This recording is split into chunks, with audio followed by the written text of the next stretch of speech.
everybody. How is everyone? I hope everybody is doing well today. Whew, it's been a really long day. 100% a really long day. But we are going to get started because we have a lot of things to talk about. Especially with the energies. I feel like the energy is really focused. Especially to start this week off, it's just really focused.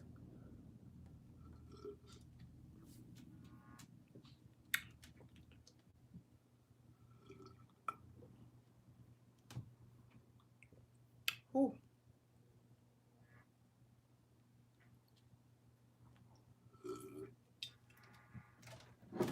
I'm going to go ahead and share the link to the Patreon so they can join us, and then we're going to get started.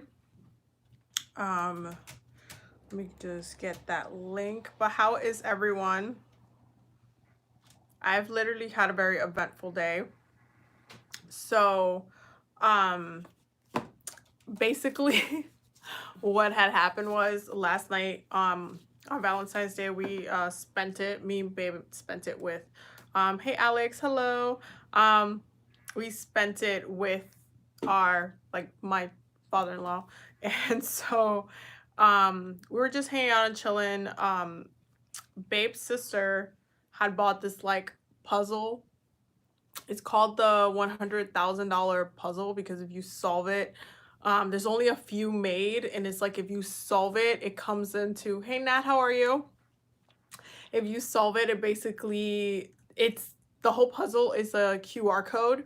So you solving it gives you the picture of the QR code. You can take your phone and then scan it and then go see if you won the $100,000. But it's really like interesting how I managed to put it together.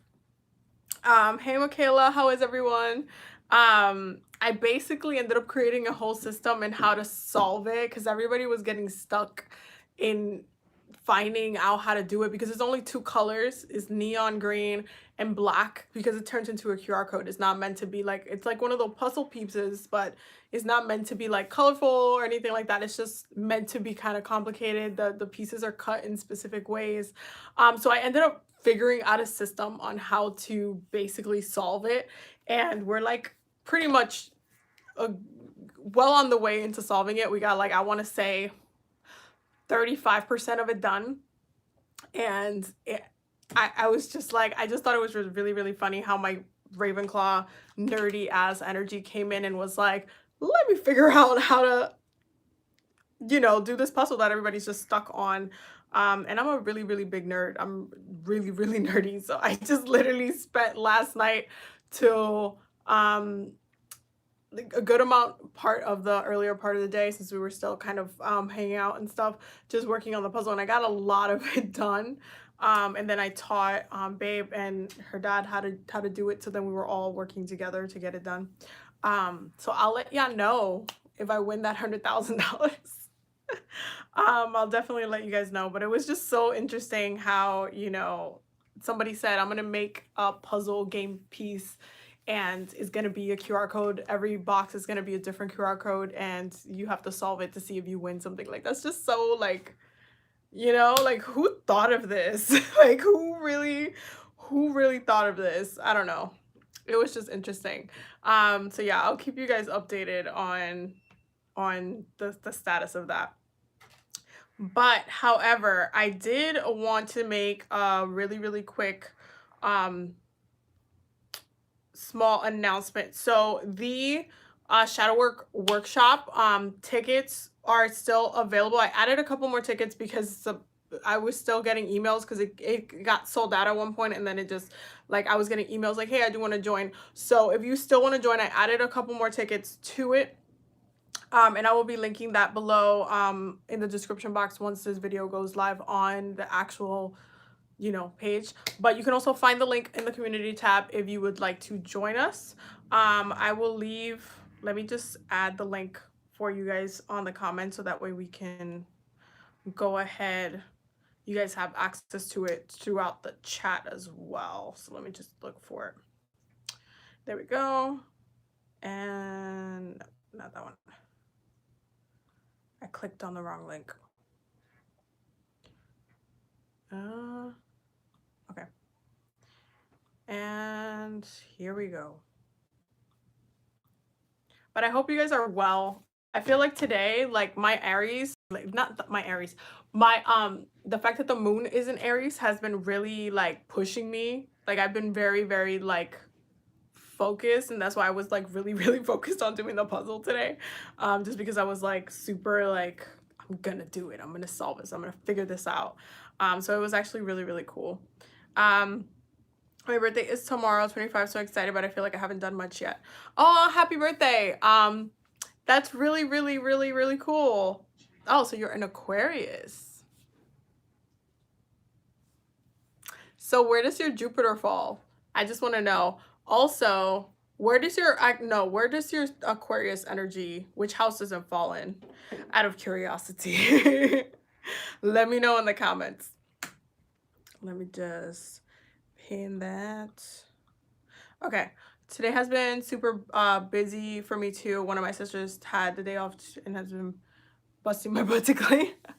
Yeah, I'm still working on, you know, cleaning as well. I feel you on that one. We literally had not been here all day.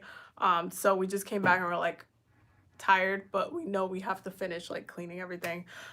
So it's been a little bit crazy. It's been for sure a little bit crazy.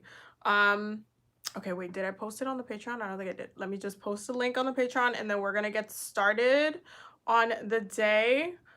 Big welcome to everybody. As always. And let me just add Earl. There we go.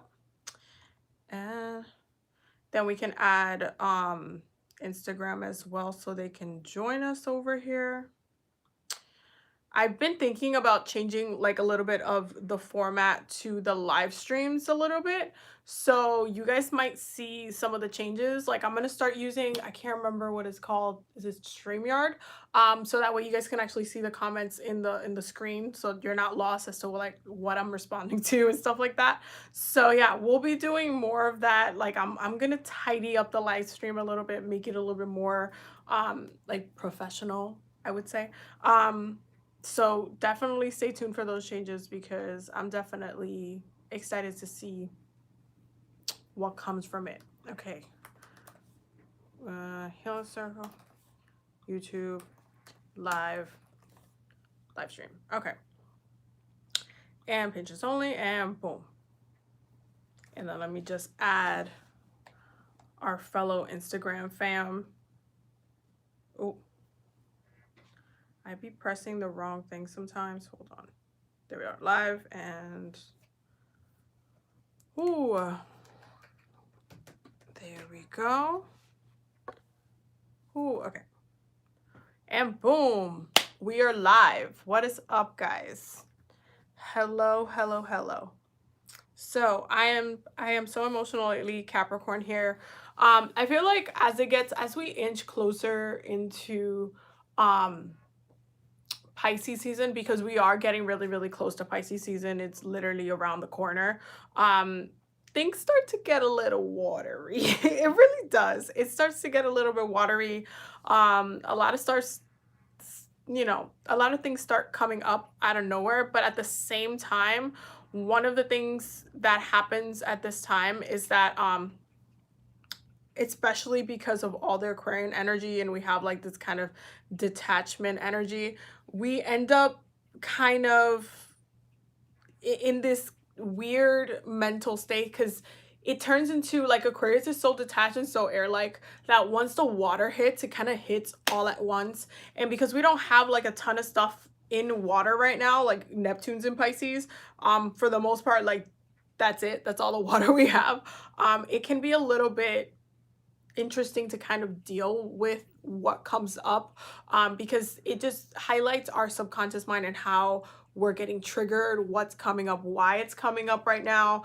And it's just kind of interesting the way that everything starts falling into place. And because Mercury is in retrograde in Aquarius, we still have a lot of that energy of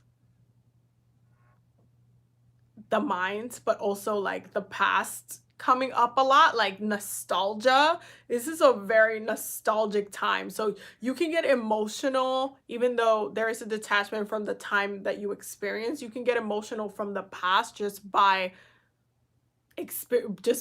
thinking about certain things or being reminded about certain things. You might like be cleaning your room and you just found something that you bought or somebody bought for you like a year ago, a couple months ago or something like that, and it just triggered some memory, and it's just like, oh, and then you got all of the emotions that come from it. So it is a very interesting kind of time to navigate our emotions. So I'm not really surprised that you are feeling a little bit emotional. I've had definitely my influxes of emotions during Aquarius season. Um, it's been like good vibes for the most part because you guys know my Venus is in Aquarius, but it's also been very interesting because I feel like I have moments where I get really, really, really like, okay. And then I look at the chart and then I see how I'm being aspected. I'm like, okay, this is why this is happening. This is why it makes sense. So yeah, I definitely feel you on that one. I would definitely see what's triggering, because you said all abuse and trauma from childhood is coming up for me now. I will highly, highly, highly recommend looking at your transits, because something could be triggering your 4th house, your 8th house, shoot, your 11th house. Like there's so many different ways. Even your 6th house, it could be triggering literally your house of healing, and that's why it's coming up for you now. Like you definitely should make sure you look at your transits and see why it's like right now it's specifically coming up. You know what I mean? Thank you. And Jess, yes, Jupiter in, oh, you're in Jupiter in Capricorn. Is that what you said? Aquarius in the 7th house. Oh, so are we like both like getting married this year, or is it just me? No, but like for real. Or are you already married? I need to know because this 7th house energy is 7th house energy I feel like it's definitely a lot because it deals with so many different things. It deals with partnership. This could be any type of partnership. Business partnerships, relationship partnerships obviously, but also enemies.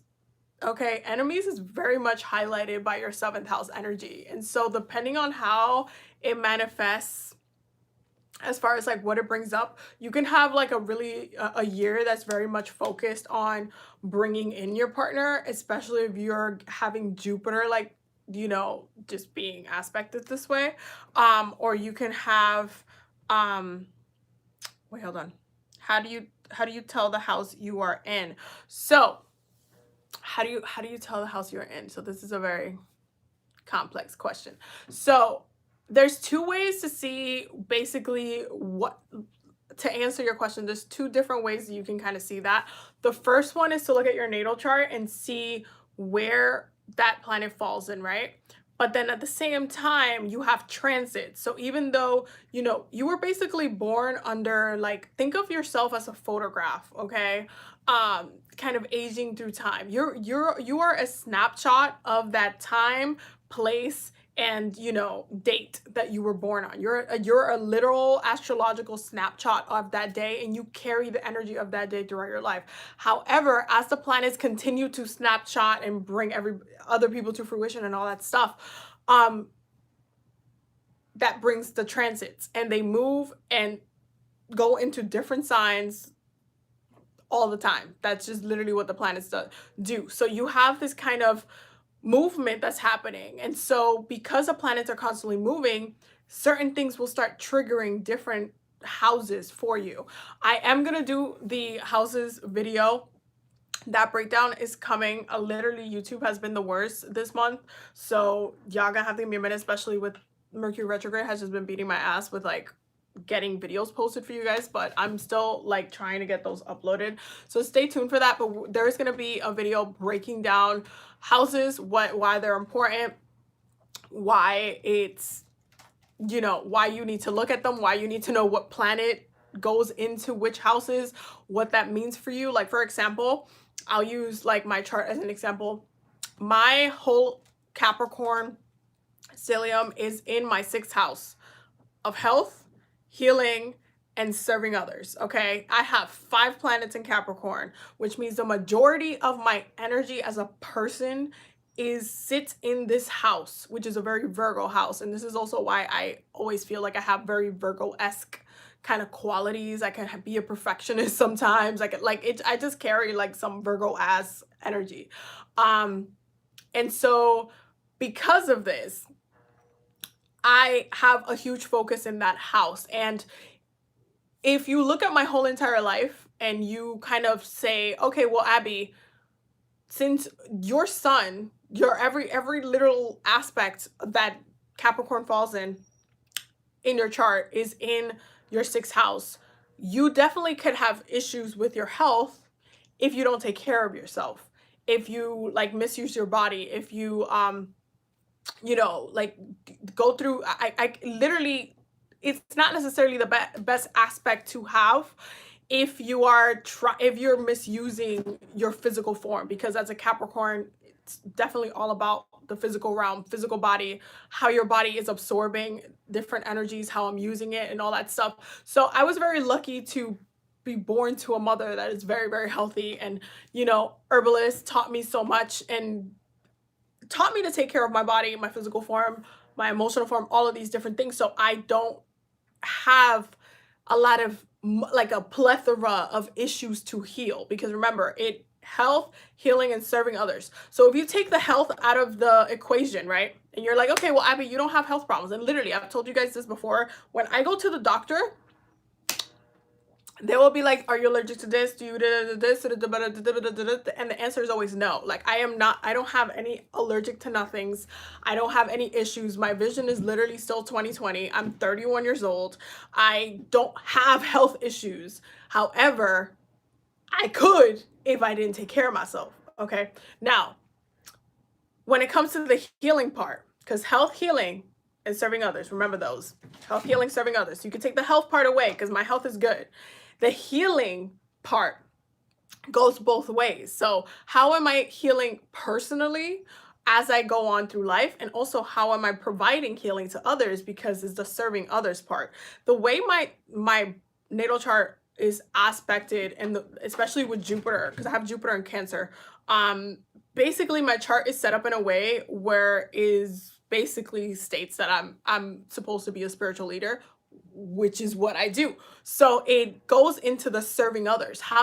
Because I have healed so much, because I have none of that kind of baggage to have to put on myself, where I'm still trying to navigate my own life, and like because I don't have to deal with those issues, I can help you guys heal those issues. So you see how that works? It's a way that you look at the house and interpret your energy and see, okay, well, I'm definitely not, again, I'm not sick. So how do I use the 6th house energy productively? And if I'm not sick and I've healed a lot, and you guys know a lot of the work I do is past life work, all of that kind of work, then I can help you guys heal that as well. So it turns into understanding how you're navigating the houses. And because each house is basically, it's a part of who you are, it's a part of how you live, it's a part of your everyday practice. Every single house is used, every single one. Even if you don't want to use it, even if you don't like that house, it still gets used, because every single house rules an energy of your life. And so knowing which planet sits on which houses is important, because then you're like, okay, well, if my Jupiter, for example, my Jupiter is in my 11th house, which is why I connect with you guys through technology, and I have a lot of luck and opportunity and like expansion talking to you guys, with people. When I'm hanging out with friends, or I meet other people, like it's always like, oh, you should talk to Abby, or Abby knows, or go hit up Abby, or like I literally have the energy, because that Jupiter sitting there, where people trust me spiritually, where people say, hey, you know what, Abby mentioned that one time, let me see what she would say, or whatever, or let me get a reading, or whatever it is. It makes me into like an anchor, where I'm able to be there and hold space for people in that way, because that Jupiter in Cancer, that nourishment aspect. So it's all about understanding where your energy is. Like I told you guys my Venus is in Aquarius in both my 7th and my 8th house. So I already know that my love energy looks a certain type of way. I have to navigate it a certain type of way, and I can't, limit myself or have a traditional kind of love type of relationship as well, because my Venus is in Aquarius. It's definitely absolutely non-traditional by all aspects of what tradition looks like. Even though I'm a Capricorn, I'm still very traditional. So it's just about understanding like how each houses relates to the planets and what that means for you, how you're using the energy, and also how you're misusing the energy. And this is why I offer the shadow astrology readings for you guys, because a lot of the time you will kind of recognize how you're misusing your own energy literally by just looking at the planets. I could literally tell you, okay, well, this is where you could have your pitfalls, and this is where you can actually use it in a positive way. So it like differs from like looking at a natal chart and stuff like that. It's a very complicated answer to give, but that's what it is. Hello, Lana. My Jupiter return in Aquarius, 8th house. Damn. Damn. Wow. Wow. That's pretty amazing, to be honest. That's a lot of healing. But those also make sure with the, especially with 8th house energy, that you don't have any debt. Like you resolve your debts, because that 8th house, it creeps in. It's definitely, I feel like debt itself can be such a trauma to people, especially if they don't handle it properly. Because debt in many ways is a contracted thing, especially nowadays. Back in the day, it definitely looked different, but nowadays when you're in debt to something or somebody, it's all like legal and shit. So when you have to understand that when you're signing like contracts and stuff like that, that's a really, really big deal, because you are literally signing on to these words. Those are intentions. Those are opening up to different kind of avenues for you to, you're getting something from this contract, but at the same time, they're getting something from that contract. So you have to understand the legalities. Like it's definitely, oh, debt-free as of last year. Yes. Stay like that though. Don't be playing with your credit. No. Don't be doing that. So make sure you're then using your 8th house energy in a really, really productive way. Because when it comes to the 8th house, it can be a really fun house, because the 8th house is the house of sex. It's the house of transformation and death and evolving debts, a lot of different things. But it can be a fun house too. Scorpio's not always, moody and broody. Like it's not always that. So you can, do a lot of sexual healing and stuff. Sacral work, great time to do so, which helps with manifestation as well. So each house has a purpose. I'm telling you. Okay, hello, I enjoy your content. How do I use my Gemini and Mercury properly? It's your Mercury and Gemini in retrograde. That's like the first thing I need to know. And my yearly tarot card is the Death card. A lot of wow. That's hilarious, guys. That's literally hilarious. Stoked for the new houses video. Yeah, so the channel members voted for the houses video, and then the Patreon members voted for the other video that I posted last time. Yeah, so you guys will be getting that very, very soon. Completely unrelated, do you and your partner plan to have kids? Congrats on the engagement. Thank you, my love. We feel like we already have kids, because Pinky and Luna are literally like our children. But we do. I can't necessarily say no, because Yemayat has made it very clear to me that she wants me to have at least one child, minimum one child. So yeah, so I think our plan generally is for me to have one, like give birth to one, and then the rest we probably would adopt more kids. And I would actually really, really love that. I know Babe's really, really big on adoption. But I would really love that as well, because I feel like, there's a lot of different kids out there who deserve some love. So that's kind of like our plan as of right now. I'm a Capricorn, Virgo rising, moon in Cancer. Ooh. Ah, that's a little hard, Becky. That's a little hard because you're gonna have a lot of people that think you're like really judgmental and like really like they're just gonna see you as like, oh, that's a little harsh. That's a little harsh, especially because Capricorns are definitely not super emotional, but your moon in Cancer makes you emotional. But then your rising in Virgo makes you like very intellectually savvy, so like sassy and like it can be harsh sometimes. I'm gonna tell you this. Virgos, I love Virgos. Love, love, love Virgos. They're, you know, one of my sister signs.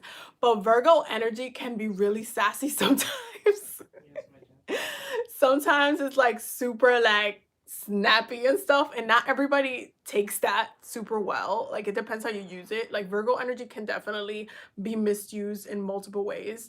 Um, and having it in the rising, don't forget that it also highlights the areas that Virgos rule: health, healing, serving others. So, are you the person who literally does everything for everybody else? Or are you the person that has a bunch of health problems and that's how people see you, as always sick? Or are you the like it literally goes it deep dives into so many different aspects. So, it's just a really interesting this is turning into an astrology lesson and I'm loving it. No, but for real though, but you guys know we be having our little chats. um Wait, where was I? I was on, okay. Cancer, Sun, Libra, Moon, Sag, Rising. Wow. Wow. Honestly, that Libra Moon might literally be a lifesaver, to be honest, because, you know, it's not always easy to be a Cancer Sun by any stretch of the imagination. So that Libra Moon could be like a blessing in disguise. You don't even know. Especially having a Sag rising, that's cute. You would be the one to get lucky too. That is cute. Gemini Sun, Pisces Moon, and Libra rising. Wow. Wow. That's a lot of like, there's duality there. Wow. Yo, your dreams must be crazy though. On some on some real on some real shit. Your dreams must be crazy though. But I feel like Pisces moons are always super, super creative. Like it's on a like obnoxious level. Like you'll be walking down a street or something, you'll just get inspired by the most randomest thing. Like it's just it's a beautiful thing. But I'm always just like, how did you get there? But it's just really, really inspiring. I think my Venus is in Leo and in my 12th house. I'm just starting to learn astrology. Yeah, we're gonna be doing a lot more astrology videos on the channel, so I will have you guys like very well educated very soon. My Cancer Sun is in the 8th house. Y'all, do you even can begin to understand how much work that is?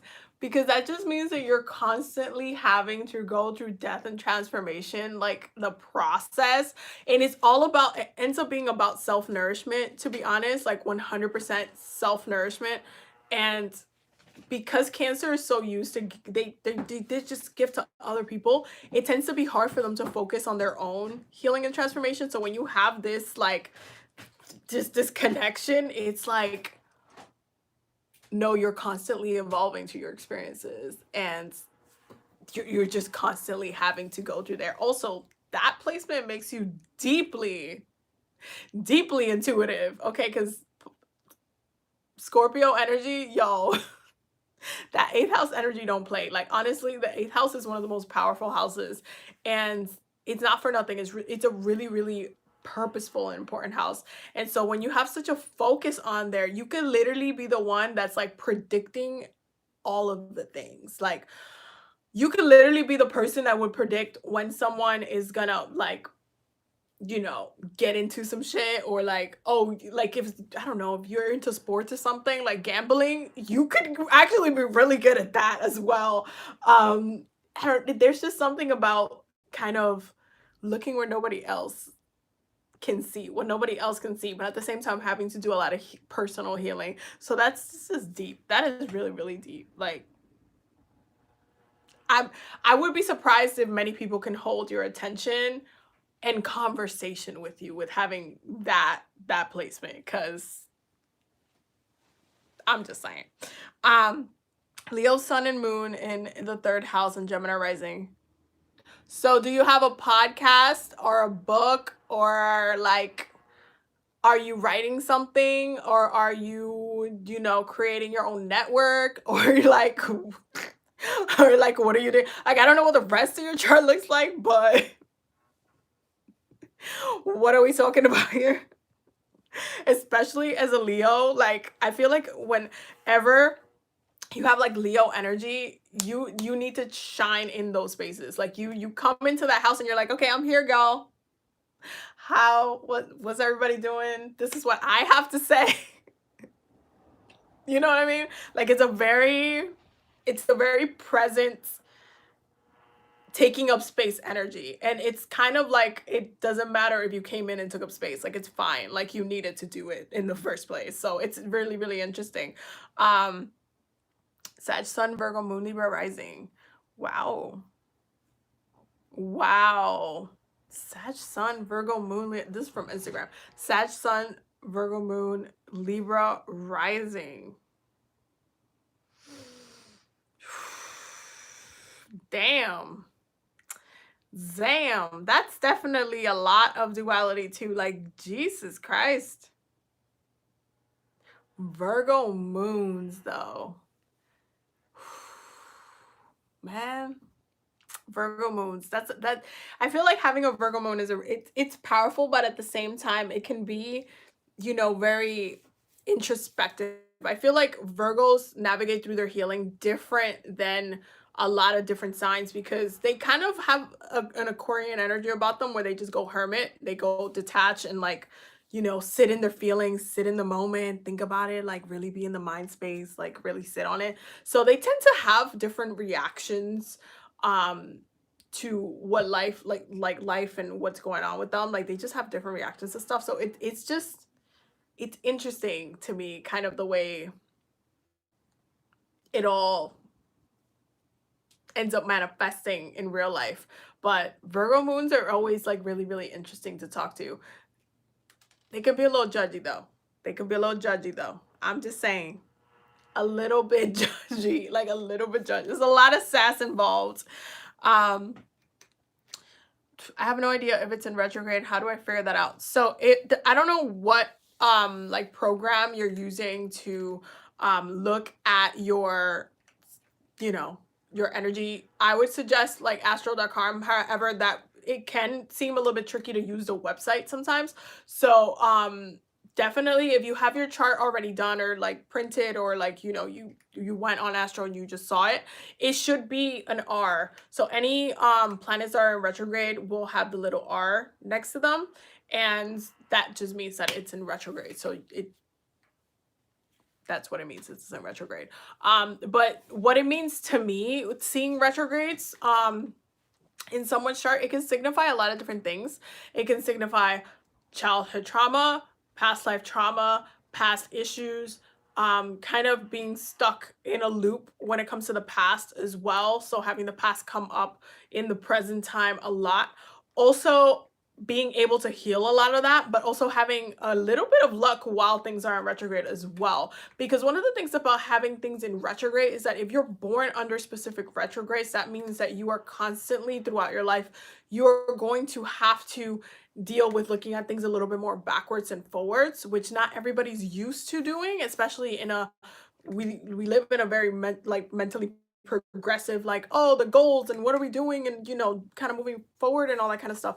So it tends to be a little bit, I would say,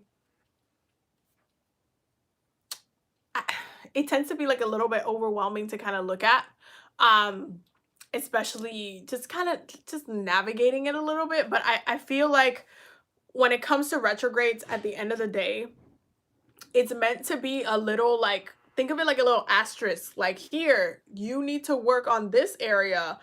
This is causing you some issues, or this is going to be an area in your life where you might not have as much luck as you would like to, or you're going to have to put more effort into this energy or into this specific area, into where this planet's energy falls into. So that way you know um what how to navigate it the best. So for example, for me, I have my Venus in Aquarius in retrograde.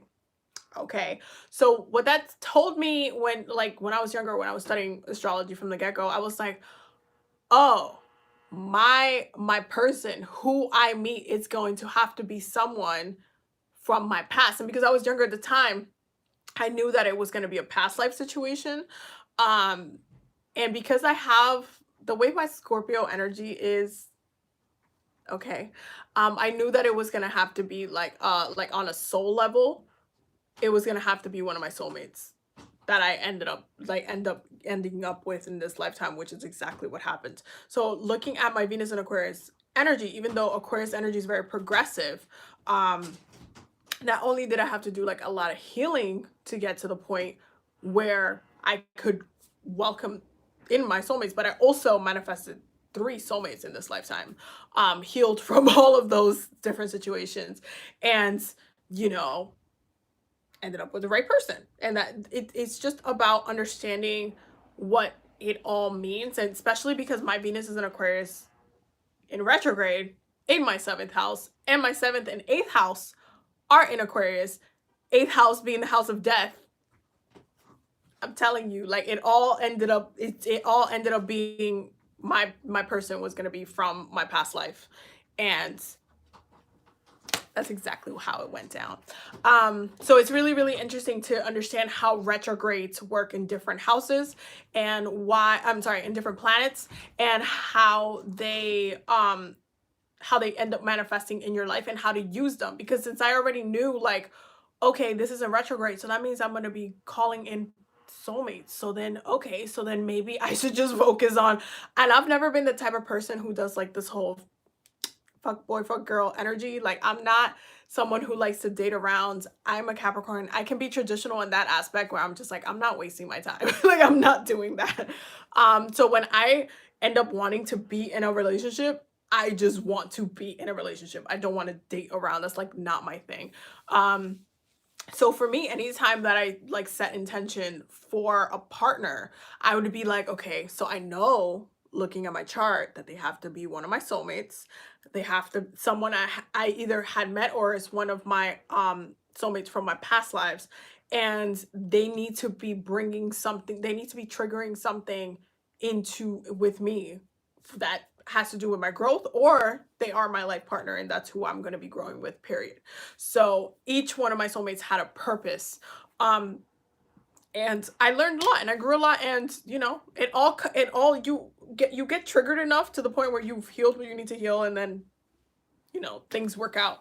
And that's basically one of the ways that you can say like studying retrogrades. But there's also a lot of different aspects of um retrogrades that's really interesting to kind of dive into.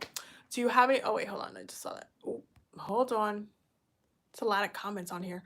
Uh, do you have any advice or tips for people who are just starting to learn astrology? Take it easy, easy, easy. I feel like start with one thing at a time. My first thing that I would always do when it comes to studying astrology is to start with the planets, study the planets first, study the signs, because astrology is math. It's literally math. Like, you're literally like, this this plus this equals this. So if I put the sun together with this sign, this is the energy that it would, you know, have together. This is how this would manifest. This is how it would come into fruition. So it's all about having an awareness of what the planets are, having an awareness of what they mean, what their energies carry, how they manifest, and then understanding that the signs trigger the planets and vice versa in different specific ways. Some planets don't like being in certain signs. Some planets, you know, like really being in certain signs, and not all of those are the signs that they are naturally ruling as well. So there's literally a lot of things to learn about the planets and how they relate to the signs themselves. Once you have that foundational like understanding of, oh, okay, this is how the sun does this. This is how Mercury does this. This. This is Aries energy. This is the qualities of Aries. This is where Aries energy can be used negatively. This is where it can be used positively, because a lot of people go into studying astrology and they think it's like sunshine and rainbows, and it could not be any further from the truth. Astrology is not like all bad or anything like that. However, people try to make astrology into like a super positive thing sometimes, and it just, to me, I'm just like, y'all, there's a lot of things that astrology like really highlights that can be very negative. Like, if you look at this year with the Capitol insurrection, all of the different revolutions that have been going down, it's the energy of Aquarius being used in different ways. And so when you look at astrology, you can't just look at it through a love and light type of lens. You cannot forget the shadow aspects, because it's also very much written in the stars on that one. But once you have that foundational work, then you can get into looking at like the aspects, looking at how to use some of the houses, how to have a lot of, how to not only use for the houses to your benefit, but also how to manipulate a lot of different things. And this is when you get into like Scorpio energy and Pluto energy and the eighth house energy, and how you want to really use the energy that you have to your advantage. Because when we're talking about astrology, astrology is the map to your life. Okay, your natal chart is your map, your key, your visual map to your life. So if you know, okay, this is the map. I was literally just watching Pirates of the Caribbean today, so this is just gonna be in my mind. But think of having like a pirate's map, like a treasure map, okay, to the treasure that you want to get. Think of the treasure as what you envision your success in life is, okay? And you have this map and it tells you, okay, you're gonna come here, then you're gonna make a turn here, you're gonna have to go around here and all that stuff.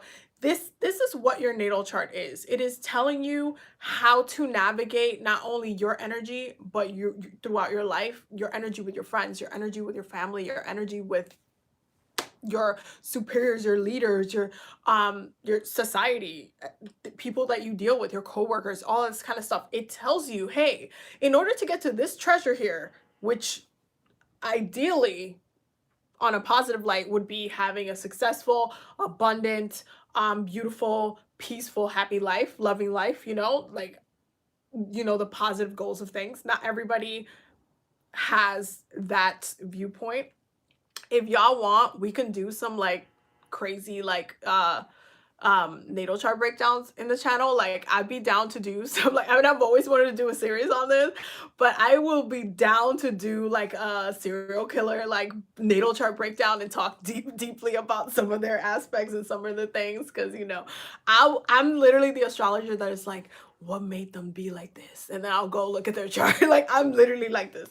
But having that kind of map and knowing like, okay, this is a good place for me to turn, this is how I get to this is how I use the energy this way, this is how I am, what is going to make sense for me to do, this is when it's in alignment with me, with my spirit, with my soul.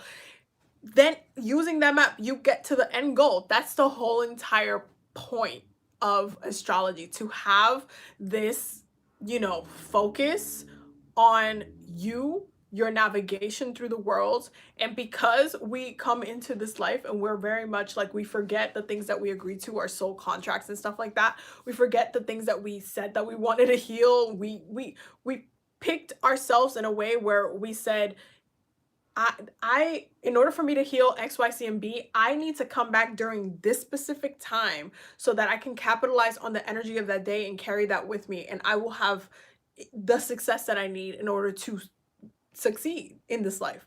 It's very much, we forget a lot of that when we're born, and we go straight into, the human experience. And so your birth chart really highlights, like, just really highlights and says, hey, this is what you need to do, this is where your energy is, this is what you're meant to do, this is your life lesson. It literally tells you everything. Like, it's just such a beautiful tool to have and understand, and it's super needed.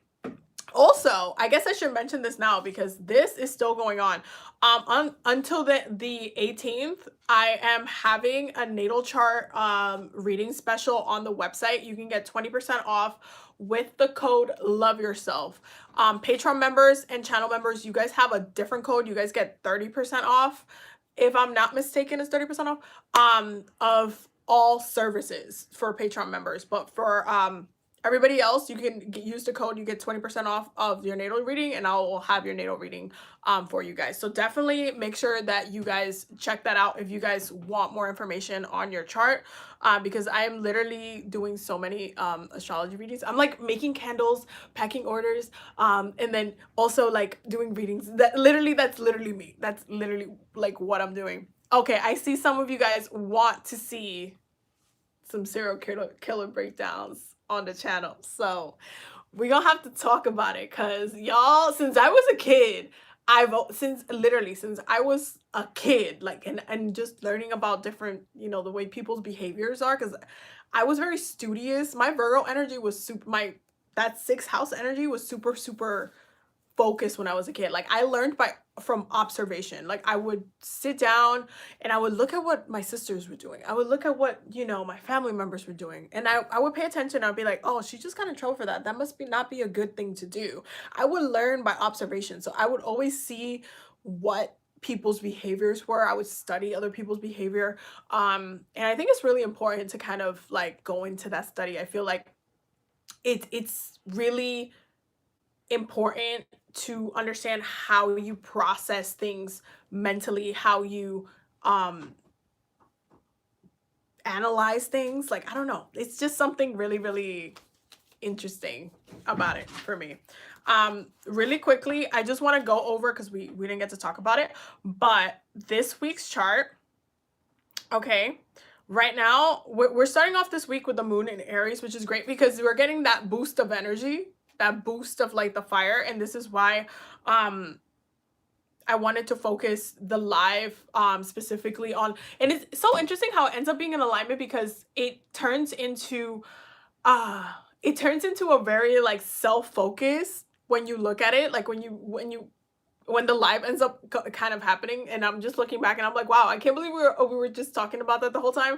And I'm just like, well, the moon is in Aries. It's a very like self-analyzation, like focused time. So it's just really interesting how everything ends up being in alignment. So anyway, we're still under Mercury retrograde as well in Aquarius. We still have the beautiful, beautiful, beautiful Aquarian stellium in the chart, which is still going on very, very strong. Mars is still in Taurus, and I feel like Mars in Taurus has been complicating things for a lot of people. It has been triggering a lot of different things for people, and this has been coming up a lot in the readings that I've been doing, because I keep noticing that there's just this little bit of a stubbornness coming up a lot.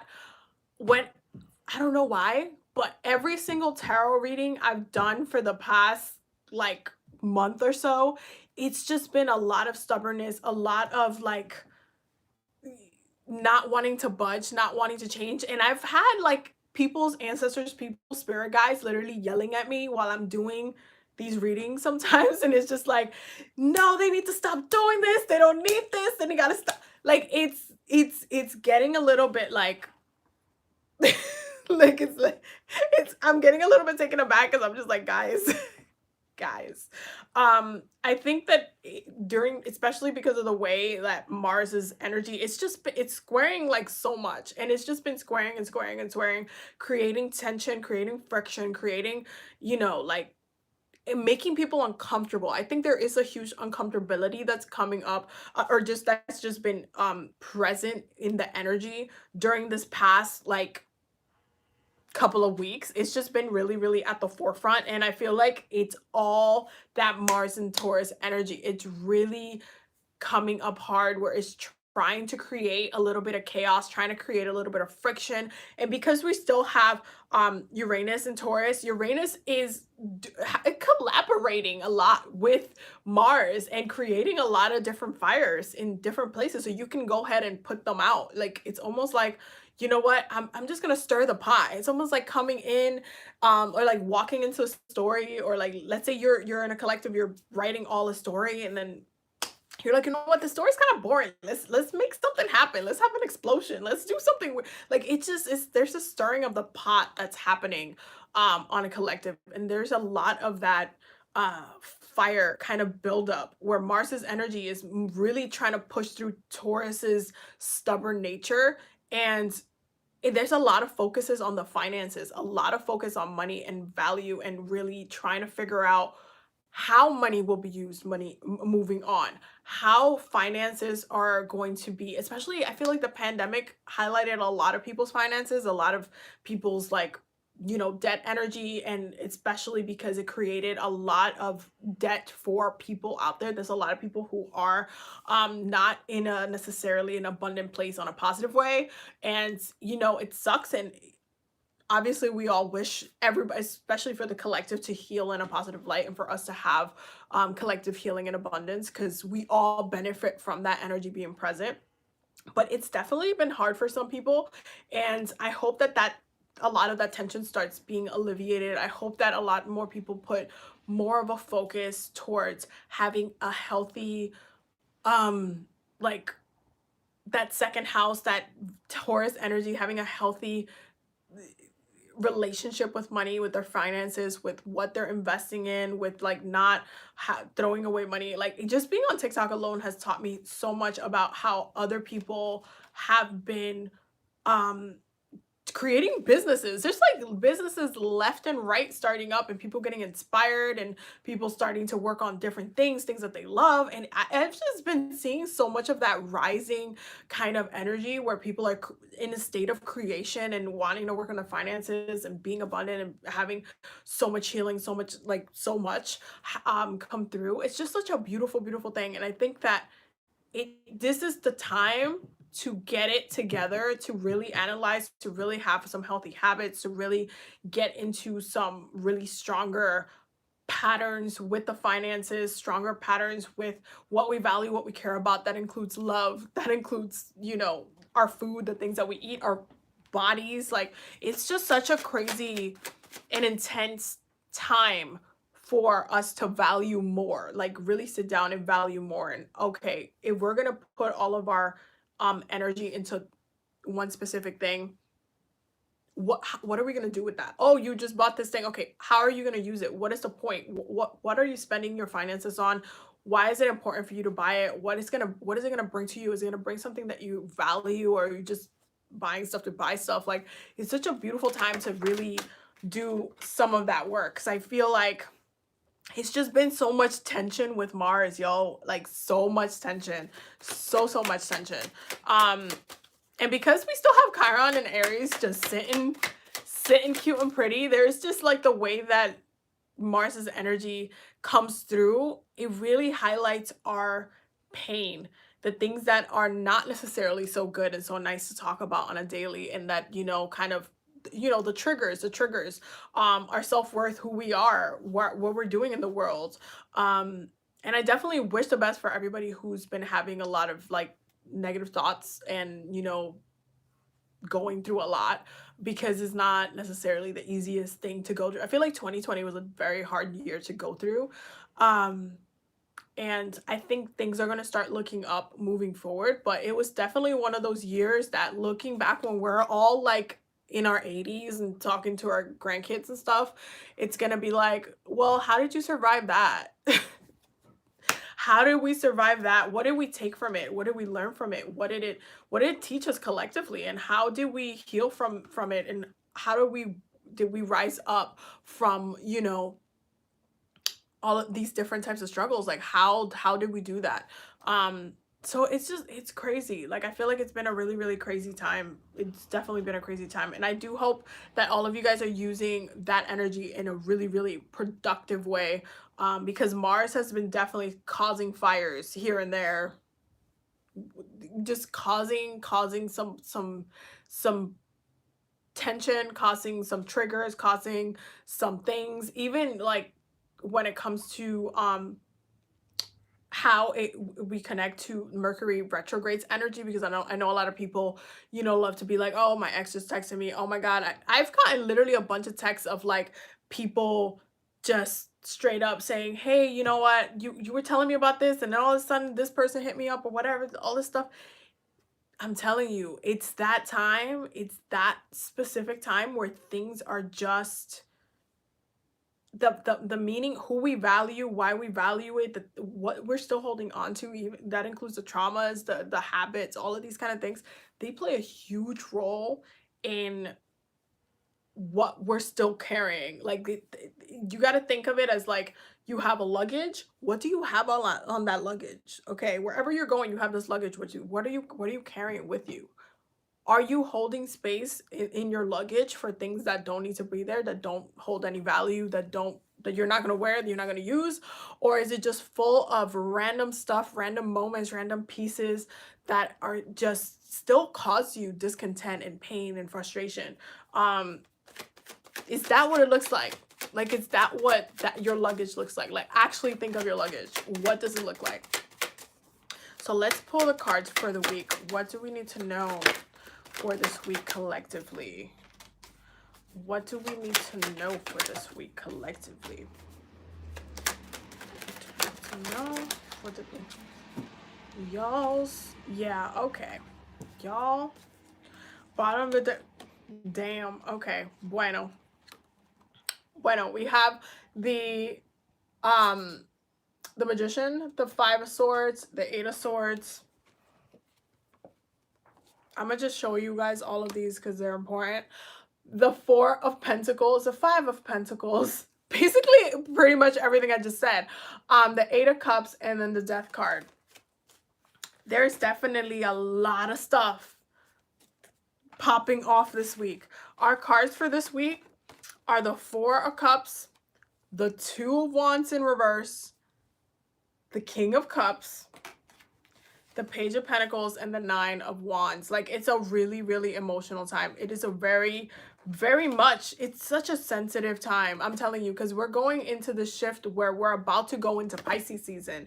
Things are about to get a little bit more watery and a little bit more like a little bit mucky. Like, it's a little bit harder to navigate during this time, because Pisces energy, while it is, beautiful in so many different ways, it can be so conflicting. It can be very overwhelming emotionally to be in a state of the subconscious all the time. It's a great place for creation, and we see that here. You know, there is space for creation here. There is things that we can do with the pain. There's things that we can do um with the things that we're currently overcoming, getting inspired, creating different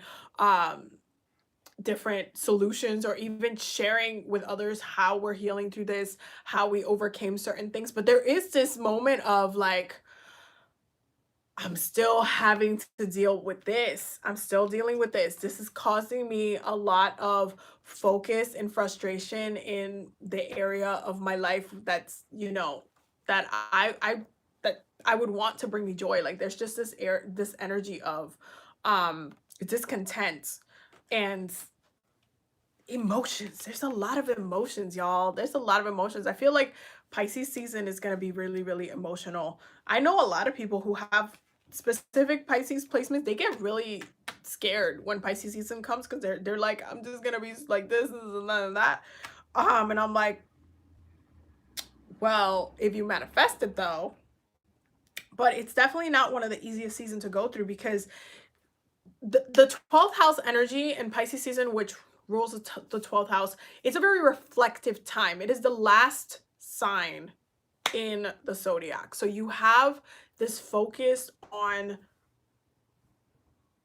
the ending of something. And remember, Aries is the beginning of the astrological year. So Pisces is the ending of the astrological year. So it's a very reflective time. It's almost like that same energy of when you're like older in life, like when you're like an elderly and stuff, you're still reflecting on certain aspects of your life, certain things that happen, all this kind of, it's that same energy. That's that Piscean energy, that vision, the remembering certain moments of your life, thinking of them as very beautiful, or thinking of them as like, oh, things that you regret or things like that. That is that Pisces energy. And Pisces energy is not always easy to navigate, because it's a state of subconscious. It's a state of, it's almost like being in a coma, but being awake during it. And at the same time, being emotionally triggered during that coma. So while you're in a state of almost like, you can't really move, but you can think, you can reflect, you can just kind of swim in the ocean that is your mind. And not everybody can swim through that ocean and be really productive with it. Um, there is this energy of really turning a lot of that pain into something beautiful. And I do feel like Pisces season, this season is going to be one of the seasons that triggers a lot of different art coming out. Pisces season always does that, but you guys are going to see there's going to be albums that are done, and projects that are done, and ideas that are going to come into fruition during Pisces season, that are going to be birthed throughout, like be birthed during Pisces season, that are going to come through later in the rest of the year, that are going to really be one of those moments where you're just turning your trauma, turning your pain into something meaningful for you. Like you're actually being able to transmute it into something else. You're changing the way the energy affects you, and you're pushing it towards something better, towards something different, towards a different expression of your pain, something that is actually, whether tangible or something that you can feel, taste, breathe, like whatever it is. Like it's a different energy. And because we're still kind of navigating some of that pain and some of that discontent, because I do feel like, especially this time, it almost there's I know there's a lot of people that feel like they're in a state where they never pictured, if they said, oh, I'm 30 years old, or I'm 28 or whatever, I never they're like in the state where they're like, I've never thought that I would be in this situation. I never thought that I would be living this reality. I never thought that this could happen. I never thought that this was going to be where I ended up right now. Like it's just a state of reflection, and almost discontent of what hasn't been achieved yet, discounting the fact that the things that haven't been achieved are what trigger the change and the growth, discounting the fact that the way that ne- negative experiences affect us, trigger our growth, how they shift us, how they push us in a different direction. It's really, really, there's just this focus on this evolution of our thinking, of how we react, of how we approach a new thing, of how we approach our own pain, how, especially during this Mercury retrograde, which is very much being highlighted. It's like you have nowhere to go but think about your mind. You literally have nowhere to go. Your mind is not going anywhere, so there's no point in avoiding it, because you're the one who's been holding on to it, and it's just been causing you a lot of internal and external pain. So what are we going to do about that? How are you going to evolve from that? How are you going to allow yourself to heal from this, to turn your pain into something beautiful, or something more productive, or something that can actually help you heal? Like how are you going to, and this is on a physical way, this is something that has to be done physically, by the way, which is one of the most beautiful things that Pisces season brings us, because you have all this water, but if you don't have the earth, you can't grow anything. It all comes back to the physical realm, guys. It all comes back to the earth signs. It all comes back to bringing something into fruition on a physical sense. Even if it's a visual experience, or if it's like a musical experience, or whatever it is, it's still affecting people in a physical sense. It's still being monetized, or still being done in a physical sense. So those emotions, you have to water it productively in order to see how that affects you on a physical sense, even if you might not be sharing that with anybody else. But the way you heal from it has to be you physically doing it to yourself, you physically watering yourself with that energy, with that healing, understanding and resolving some of these traumas, because I do feel like there is a lot of trauma around, guys, like a lot of pain. There's a lot of just a lot of things that people are deal with, especially when with their finances, especially with their dreams. I feel like there's certain people out there that feel like they're in a place where they're not going to be able to live their dreams, or they're too old to live their dreams, or they are incapable, like, or they just have too many things in their way, or it's almost like making excuses to not do what you're meant to do. I said what I said. Literally. That's literally what it is. It's making excuses to not do what you're meant to do. If you sit around and you say, hey, I can't because of this, and oh, they told me that, and da, da, da, da. Sometimes you got to make your own way. Sometimes you really do. If so, everybody else is telling you no, but you know that the door is meant to be open for you and that's what you're meant to do, you're going to have to create your own door at that point. And you're going to have to be the exception. And you see that a lot happening with different companies or different people that create something out of desperation, or out of like, you know what, I tried to, bring this to this company and da da da da, and try to bring it in that way, but they weren't listening to me.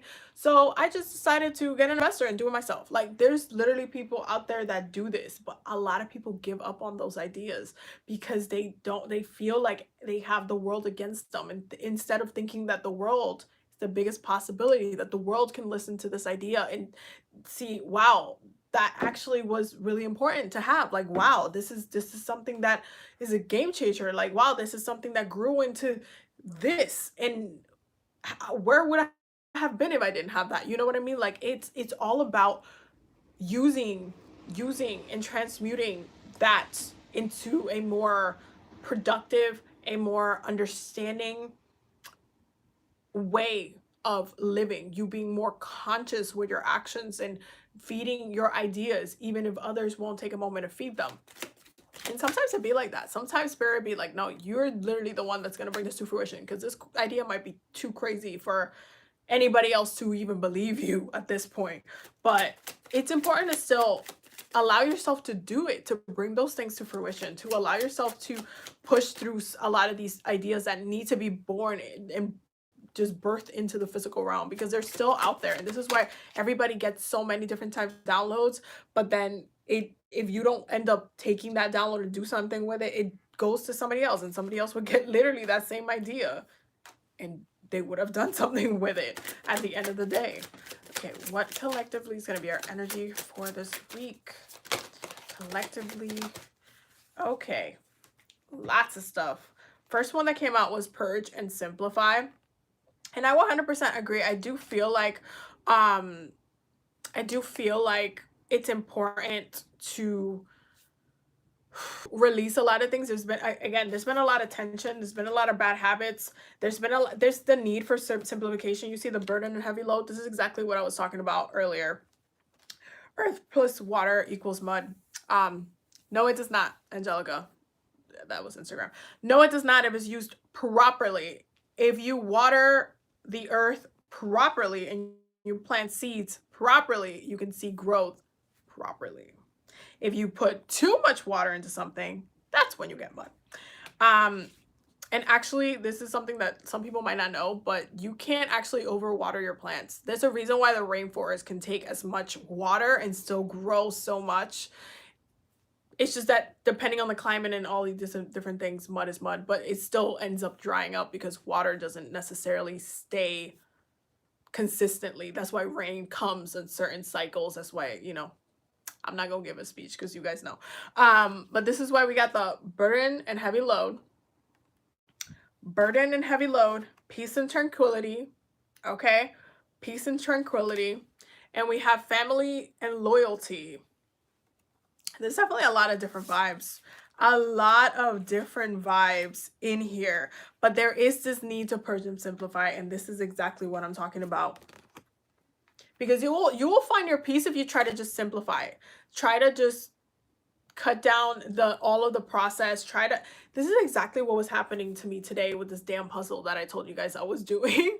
I was literally like, I was at the point last night where I was like, okay, this puzzle, and for those who didn't who missed the intro part, I'll say it briefly. So my sister-in-law, Babe's sister, she had bought this puzzle. It's called the $100,000 puzzle, and the whole entire puzzle is 1,000 pieces, and it's only two colors, black and neon green, and it all comes together to form a QR code. When you're done building the puzzle, you scan the QR code, and it basically tells you if you won the $1,000, because there's only a limited amount of the puzzles that are sold.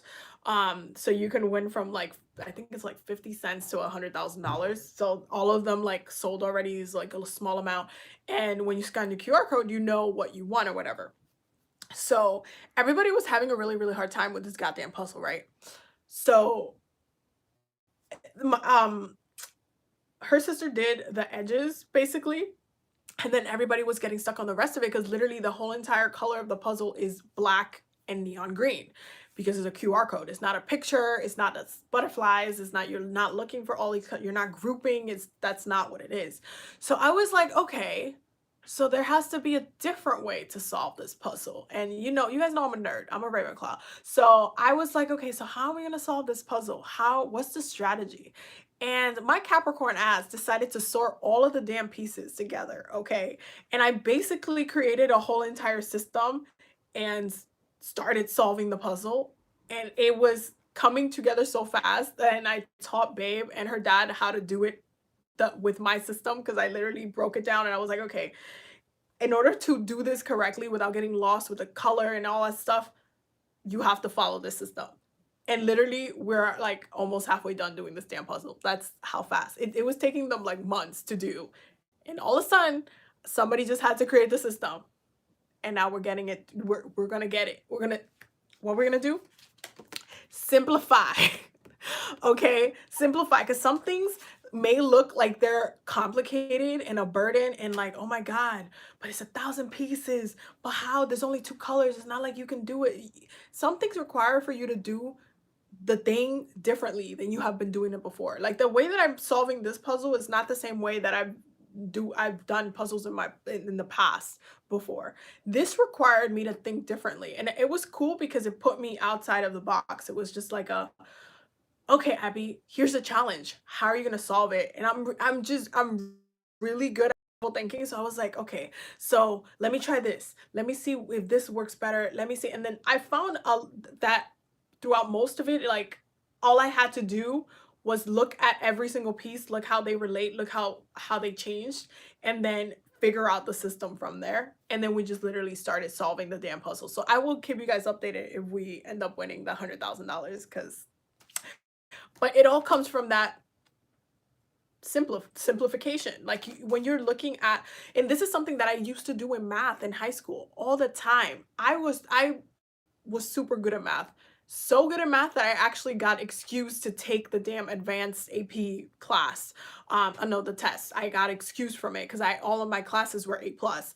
And that is because I simplified every single thing the teacher would say. I would be like, okay, you're saying it this way, but you can literally just do that, and then just that's easy. That's the easiest way to do it. So I would use the simplest method, and I would get A's all the time.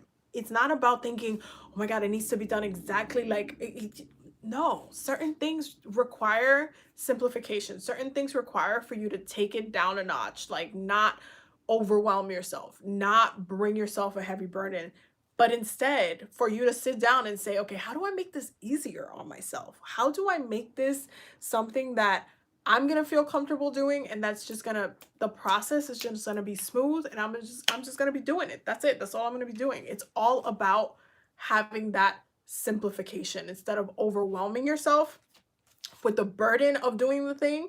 Because I could have easily been like, oh my God, this is a 1,000 piece puzzle. This is a lot. I'm tired. Like, oh my God, like, am I gonna get this? Like you see how the logic, the energy goes from me being determined to but I don't know, but it's taking too long, or like, like turning my mental energy into a battlefield of other random emotions and turning that into a heavier load over, no, we're gonna get this done, and this is the system, and just find the damn pieces, and boom, found another one, boom, found another one, boom, and then just finish the thing. That's literally it. Like simplification works to not keep you overwhelmed at the end of the day. The energy of family and loyalty is definitely coming up in here for a couple of different reasons. That right here. This right here.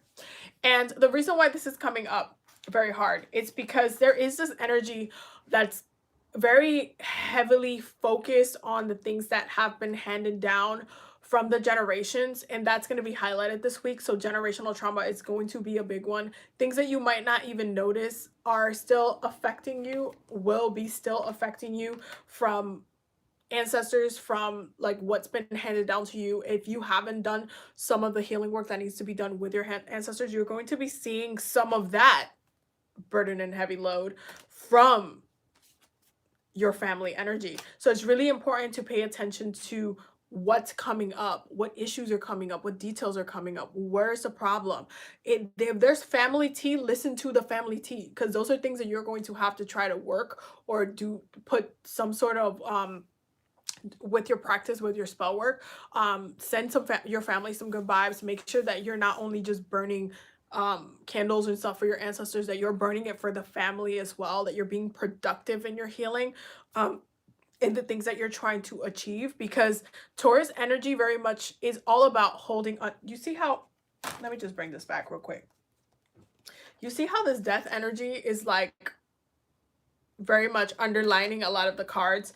This is, again, this is highlighting that ancestor trauma, that generational trauma that's been passed down, the things that burden us, that we think we move on from a couple of different times, that we think, oh, we're okay, but it's actually causing a lot of different chaos, causing a lot of friction, but it's still there. It's still very much deeply embedded in the family bloodline, and it needs to be healed. So there is this kind of restructuring of the mind of you thinking, oh, this is never going to change, to you saying, oh no, I actually have a say in this. I am not limited in my thinking. I am not limited in my abilities or my power. I can find a resolution for this. I can find some and send some healing to this. I can work with my angels and my guides and find the solution for this. It's important for me to do so. This is why I'm tasked to do, and this is what I need to be working on this week. This week is a very much heavily focused on holding space, not only for yourself,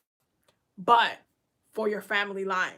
It doesn't stop. It does not end this week. There's no ending to it. There is just no ending this week. It's just a needed process for you to hold space. Hold space for your family. Hold space for you. See how you are misusing the energy. And if you haven't been misusing the energy, see how it's being misused in your bloodline. Because then you're going to see where the issues, how it all like interconnects at the end of the day.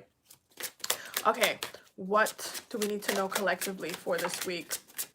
Y'all. So the first one is emotional healing. Y'all. And it says, it is safe for you to let go of old emotional pain. By doing so, you allow your heart to mend. You know, you can't make this stuff up. You just really can't make this stuff up. The next one is raise your vibration. Your intuitive feelings are accurate messages from the angels. And this is one of the things that you guys should understand, that we are moving from Aquarius season, which is very much crown chakra focus, into Pisces season, which is very much third eye focus. So there is an energy of vision that still comes up, an energy of like, okay, what do you envision for yourself? What do you envision for your life? What do you envision for your family, your bloodline, your connections? All aspects of your life, your love life, your money life, your career, all aspects of your life, your healing, your body, everything. What do you envision? What is your vision?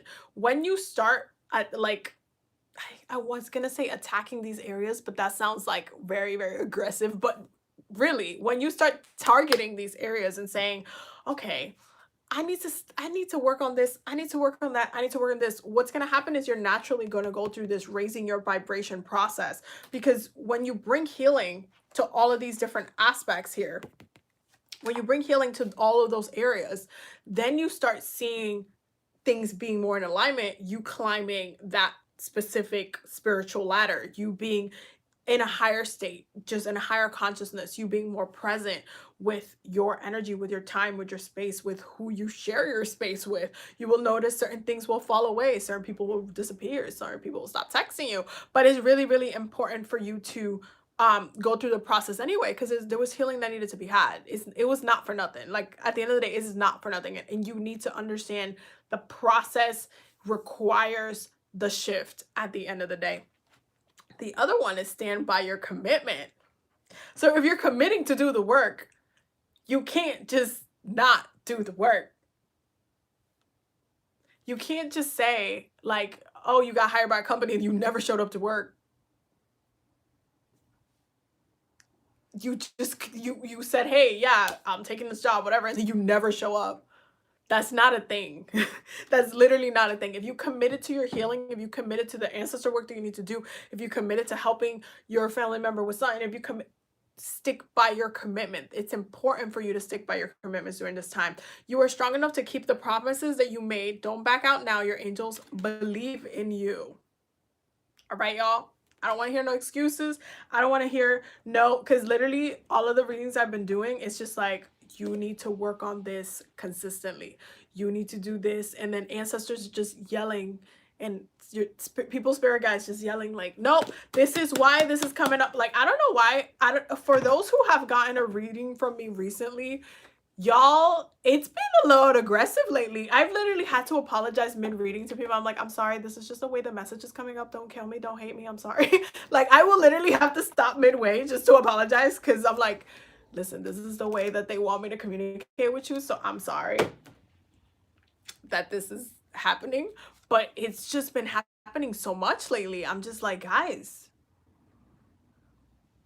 what is y'all doing? What's going on? Like, what is y'all not doing as well, that I'm just getting all of this like very particular tones from the guys, very particular energy, very particular like messages, like detailed messages. One of the other things that's been happening a lot as well is that somebody will ask me a question or to focus a reading in a specific part, and then the ancestors will come in and be like, that's not what they need to know. They need to know this, this, and this. And I'll just be like, I'm just a vessel, guys. Don't kill me. Do not have my head. I'm just a vessel for the messages. I'm sorry. Okay. Archangel Michael, what do we need to know collectively for this? Okay. If that's what it is. Okay. Woo. So we got 3 cards. So we're going to just go over them. The first one, you created this situation. You have the power to change it. You created the situation. You have the power to change it. And the prayer goes, thank you for letting me lean on your strength and for reminding me of my personal power. Please guide me to manifest and heal accordingly to divine will. Create peace and blessings for everyone involved. Okay, it is really interesting how we have an angel that's painting in here, because we're going into Pisces season, and Pisces season is very much a state of creation, just as much as it is a state of feeling. So it's just so interesting how it goes from you created the situation, you have the power to change it, and you have this angel just painting. Because what I always say about Piscean energy is that is the truth hidden in art, is the truth hidden in a different medium, in a different way. And so you created the situation. So let's say you manifested a person into your life. You called in your part, you called in a fling, you called in a job, you called in all the stuff, and then all of a sudden sun starts going off a certain way, a particular way, you know, things are not necessarily working out in the best way. You still created the situation because you asked for it. However, if you're getting pulled out of those situations, you have the power to change it. You have the power to, you know, remove yourself or reflect on why you're getting pulled out now. Maybe that company's going away. Maybe things are going to close, and maybe spirit doesn't want you there anymore. Maybe your growth is stagnant there now. So what are you going to do with that energy? You're going to transmute that into something else. What did you learn? What was the lesson? You guys know I ask you that all the time, because that is Saturn's way of thinking. And you guys know I'm a Capricorn. What was the lesson? What did you learn? Do you need to learn it again? If you don't know the answer to the question, then you need to learn it again. That's literally the Saturnian process is, did you learn your lesson? Are you going to do this again? Was this beneficial to you? Are you going to do this again? Do I need to teach you this lesson again? Are you ready to go into the next thing? No. Do you need to learn this again? Like, it's the process is, are you understanding your lesson? Are you reflecting on your karma? Are you understanding of how your life is navigating and the things that are not benefiting you and the things that are benefiting you? And how are you using both of those things? And so the energy goes into, the question is, you created this, you asked us for this, right? You prayed for this. You also have the power to change it when it becomes something that you have outgrown, and when it also has outgrown you. It goes both ways. A relationship goes both ways. The next thing is detach from the situation, okay? And this is the thing. The prayer goes, Archangel Michael, I ask you to use your flaming sword to cut any attachments of fear or drama so that I may be centered in knowingness, in the knowingness that peace is everywhere within me in this situation. So if you're using, and if you're no, if you're working towards healing some ancestor trauma this particular week, this is not about taking sides, okay? If you're trying to address this on a spiritual level and be like, oh no, but Titi was right, or but like, oh no, but this, that. No, no, no, no, no, no, no, no, no. Nobody asked you for your opinion on the situation. What you are asked to do is to heal the situation. When you're coming in, first of all, when you go to the doctor, okay, let's say you, I don't know, you broke your arm. The doctor doesn't need to know how you broke your arm. He needs to heal your arm, okay? If you got shot or if you got cut up, your stomach is just fully wide open, you think that the doctor's gonna sit there and have a whole conversation with you about how it happened? Or you think the doctor's gonna be like, oh no, this person needs this healing right now, okay? Right now. You need to detach from the actual thing, the actual like drama, the tea, the issue, the no, no, no, no, no. I don't care who cheated on who and created who and the whole. I don't care about none of that. The point is that healing needs to be had. It is important to understand why, how things happen, but at the same time, you need to come back to the purpose, the action-based goal that you need to have in the situation, and that is that healing needs to be had. So this is not a, oh, but I'm on her side, oh, but he acted wrong, oh, but no, no, no, no, no, no, no, no, no. You are a doctor. You are trying to heal this situation, this person, this issue, okay? That's what you're doing. You are a doctor. You're not asking no more questions. You're detaching and doing the work that you need to do. Especially your gut is going to be very reactive. You're going to get a lot of intuitive messages in directing how things need to be healed this week. So if you're talking to your aunt and they're just like venting at you, you're going to get a little bit triggered. You're going to be like, oh, I'm going to have to do this when I go home, or I'm going to have to, or you're going to be like, Titi, you want to do this work together because I'm getting this download, or it's just going to come in. It's going to be at the forefront. You're going to feel that. It's going to be very much in that alignment energy where you're just like, okay, I know what I need to do. Period. And you know what you need to do. That's it. You don't need to overcomplicate it. You don't need to pick sides. You don't, you could do the kikiing and the swallowing the tea later, but while you're doing your healing work, just focus on the healing. Don't focus on the complexity or just don't. This is not a telenovela. This is not that. Do not focus on the soap opera of it all. Focus on the healing that needs to be had. The next thing is your children are watched over by angels. This is really important because the download that I just got from this is that there are still souls that are supposed to be born into your family bloodline that are very much on standby right now, okay? And this is something that happens with every single family. Those souls are on standby.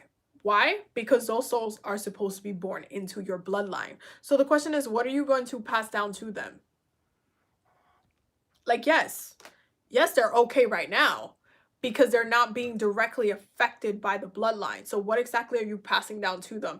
If you are the person that knows and understands that you are basically tasked to do this work, are you in awareness that this work affects your future line, how it benefits on a completely long term? Sometimes it's very hard to see outside of yourself, outside of your life experience, outside of your, your moment in life, but at the same time, it's not just about you. This is why our sacred chakras work in the way that they work. We are constantly birthing in, bringing new things into fruition, and sometimes those are people.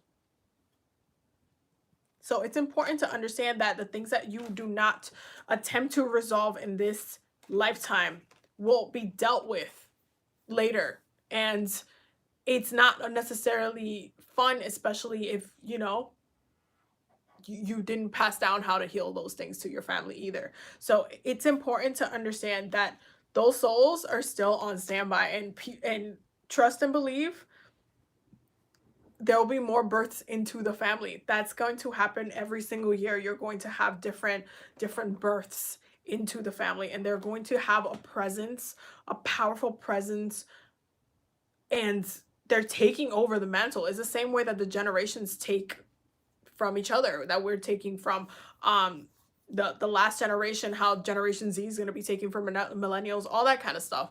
We're taking the mantle over. You still have to pass that torch down. And so what are you going to pass down? Like a hot mess? Or you're going to be like, this is what you need to do. This is how to work on with them. This is da, da, da, da, da, da. Like, write the handbook, write the code, write what you know, have an ancestor journal so you can actually pass that down to your kids. I'm just giving y'all ideas at this point. I'm just saying. Listen. So, oh my God, we've been talking for a long time. Okay, so y'all, I'm gonna go ahead and sign off because this has been a really long talk. But I hope that y'all got the messages that you needed to receive. I'm gonna make a really quick announcement though, because this week is me and Babe's anniversary. So on Wednesday, instead of us having our goddess hour live, is going to be pushed a little bit closer to the weekend, so stay tuned for that. I will have that announcements on there, and I'll be posting the videos as soon as they upload, and you guys will be able to see those. Stay tuned for the houses breakdown video that's coming at you guys soon as well.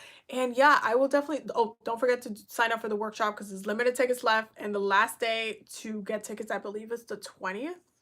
I think it's the 20th. Yeah, it's the 20th or the 21st. So make sure you get your tickets so you can partake, because it's going to be a private live. And yeah, I will see you loves in the next video. Have a beautiful, beautiful, beautiful night. And oh, thank you for all the love and support. Seriously, I really appreciate you guys and everything that you guys do for me, and just the growth that we've just been having. So I really appreciate you guys. I love you guys. Thank you to Patreon members and channel members. Have a beautiful night.